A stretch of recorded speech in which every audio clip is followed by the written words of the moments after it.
यानी असीम है, वो तुम नहीं हो। देखो मना कर रहा है उसके बिना। अच्छा, मिट्टी के बिना घड़ा बन जाएगा है? तो फिर शाश्वत सत्य के बिना ये झूठा सत्य दिखाई देगा।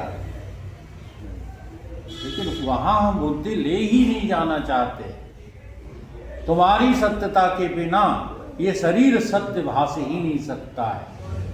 इसलिए वो आत्मा कहीं और नहीं है, तुम ही, तुम्हारे अलावा और कोई।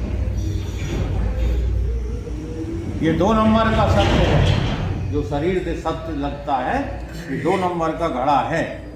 आविर्भाव, तिरुभाव, उत्पत्ति और विशालशील, ये सब जगत में मिथ्या। इसका नाम क्या है? मिथ्या। कितना कम देश काल वस्तु में कम देश काल वस्तु इस जगत के सत्य हैं, उत्पन्न होते हैं और मिट जाते हैं। देश काल वस्तु सत्ता का बंटवारा तो जगत की उत्पत्ति द्वारा ही होता है। ऐसी स्थितियों में जो 2 नंबर का सत्य है, 2 नंबर का सत्य है, उसी का भागवत में लीलाओं के रूप में वर्णन किया। 2 नंबर के सत्य का, कृष्ण की लीला, राम की लीला, ये कौन सा सत्य है? 2 नंबर का। लेकिन उसी भागवत में जब 1 नंबर की कोई बात कहता है तो कोई सुनता ही नहीं। और वो 1 नंबर की बात क्या है कि लीलाएं सारी की सारी जो है कल्पित हुआ करती हैं। लीलाओं में सत्यता बिल्कुल नहीं होती। इस प्रकार से जो है मिथ्या शब्द अनिर्वचनीय होता है। अनिर्वचनीय का अर्थ क्या है? कि बोला तो जाता है लेकिन उसका कुछ सार नहीं होता है, उसको अनिर्वचनीय कहते हैं। अब देखो, शास्त्रों की भाषा बड़ी विचित्र है। परमात्मा को भी अनिर्वचनीय कह दिया, इधर जो है माया को भी क्या कह दिया? अनिर्वचनीय कह दिया। तो माया के अर्थ में जब अनिर्वचनीय कहा तो जो दिखाई दे पर हो न, वो अनिर्वचनीय। और परमात्मा के अर्थ में जो है पर दिखाई कभी नहीं देता, अनिर्वचनीय। दोनों तरफ घटता अनिर्वचनीय का। आत्मा दिखती नहीं है, आत्मा दिखती है नहीं। फिर क्यों कहते हो कि आत्मा निकल गई? जब कोई जो है फोत हो जाता है तो आप क्या कहते हो? आत्मा निकल गई। देखा दाखी किसी ने नहीं की, यूं ही जो है आधा धुंध बोलते रहते हो, चाहे कुछ बोलते रहते हो। कल एक आदमी जिद पकड़ गया, अब वो माने ही नहीं। हमने कहा विज्ञान पढ़े, हाँ विज्ञान भी पढ़े। तो हमने कैसे विज्ञान पढ़े? ट्यूब में से हवा निकल गई। अच्छा निकल गई तो कहाँ गई?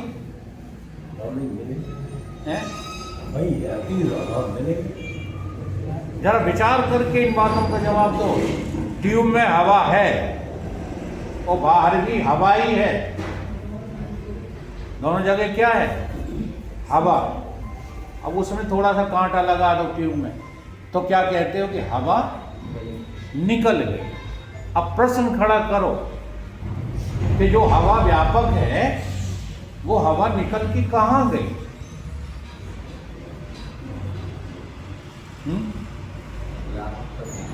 ये निकल जाने का और हवा से, हवा के अलग से मिल जाने का तुम्हें भ्रम है। वो भ्रम ट्यूब के कारण है, जो ट्यूब बीच में है ना, उसके कारण। नहीं, हवा निकल के कहाँ गई? जहाँ की तहाँ है। ऐसे ही तुम मर के कहाँ जाओ? कहाँ जाओगे मर के? तमाम कल्पनाएं, कोई स्वर्ग जाएगा, कोई नर्क जाएगा, कोई 7 लोक में जाएगा, कोई कहीं जाएगा, कोई कहीं। सब भ्रमात्मक बातें। इसलिए भगवान कृष्ण ने गीता में अर्जुन को जब समझाना शुरू किया तो पहला श्लोक यही समझाया, न जाए के कोई जन्मता मरता। अब जब उसकी समझ में नहीं आई तब 18 अध्याय बोलना पड़ा। नहीं, सीधी बात, कोई जन्मता मरता नहीं। शरीर नाम की चीज अनुभव करके अभी देखो तो अभी दिख जाएगा। शरीर नाम की कोई चीज है ही नहीं, मन नाम की कोई चीज है ही नहीं, बुद्धि नाम की कोई चीज है ही नहीं। ये सब का सब मिथ्या मिथ्या मिथ्या है। क्यों क्यों सत्य लग रहा है। ऐसे ही नहीं उलझे भाई साहब। अगर मेरा ज्ञान ले लोगे तो उलझने का सवाल ही नहीं है, लेते ही नहीं। हम दे दे के परेशान है, सब व्यर्थ नालियों में बह रहा है। इसलिए भगवान ने कह दिया कि कलयुग में ज्ञान कहाँ बहेगा, नालियों में बहेगा। कोई लेता ही नहीं, ज्ञान की किसी को जरूरत ही नहीं, क्योंकि उन्हें ज्ञान में परम शांति नहीं मिलती। उन्हें परम शांति कायम मिलती है भोगों में।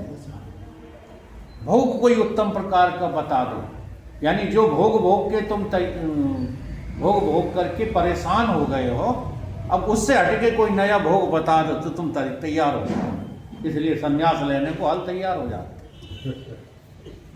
जी हाँ, बहुत बड़ी भ्रांति में जो है ये सब काम होते हैं। अगर संन्यास लेना है, जो शास्त्रिक संन्यास लेना है, तो वो 15-16 साल की आयु में ले लेना चाहिए। अगर गृहस्थी में प्रवेश कर गए हो तो सच्चा संन्यास ग्रहण करो। ये बाहरी संन्यास से तो मोटे नहीं हो जाओगे, भीतर तो भोगी हो। भीतर से क्या, और बाहर से जो है संन्यास ले लो तो सब व्यवस्थाएं बिगड़ जाएंगी कि नहीं बिगड़ जाएंगी। इसलिए भोगों का त्याग ही संन्यास है। चाहे गृहस्थ हो, चाहे वानप्रस्थ हो, चाहे संन्यास हो, और ये कौन सा छोड़ गए, चाहे ब्रह्मचारी हो। ये चारों के चारों आश्रम जो हैं वो किसके लिए हैं, मर्यादा के लिए हैं, शारीरिक मर्यादाएं बनाने। अब वो तो सब भंग हो गई। सब सन्यासी घरों में घुसे घूमते रहते, सारे गृहस्थ ढोंगी बने घूमते रहते। हाँ? हर गृहस्थ जो पसंद करता है कब, 60 वर्ष के बाद जो है पीले कपड़े पहनना पसंद करता है। क्या हो जाएगा उससे, पीले कपड़ों से? तो विचार करने की बात क्या है कि तुम भीतर से भोगी हो, भीतर से भोग करना छोड़ दो। क्योंकि भोग भ्रांति की वजह से होता है। अगर भ्रांति अपनी तोड़ लो तो कहीं भोग है ही नहीं। आप अपने को भोग सकते हैं। अच्छा, ऐसा कभी होता कि कोई अपने को ही भोग ले? कोई नहीं भोगता। तो अपना पता ना होने के कारण से जब मुझे दूसरा नजर आता है तो उसी का नाम मिथ्यात्व। इस प्रकार से जो है ब्रह्म सत्यम जगत मिथ्या जीव ब्रह्मो न परा। ये जीव और ब्रह्म दो नहीं हैं, न कभी थे दो, न अभी हैं, फिर भविष्य में तो होने का सवाल ही नहीं है। इसलिए मिथ्या शब्द का अर्थ एक ही है कि जो संसार है नहीं उसको है मानना तुमने शुरू कर दिया है। इसलिए कह दिया जाता है कि मिथ्या।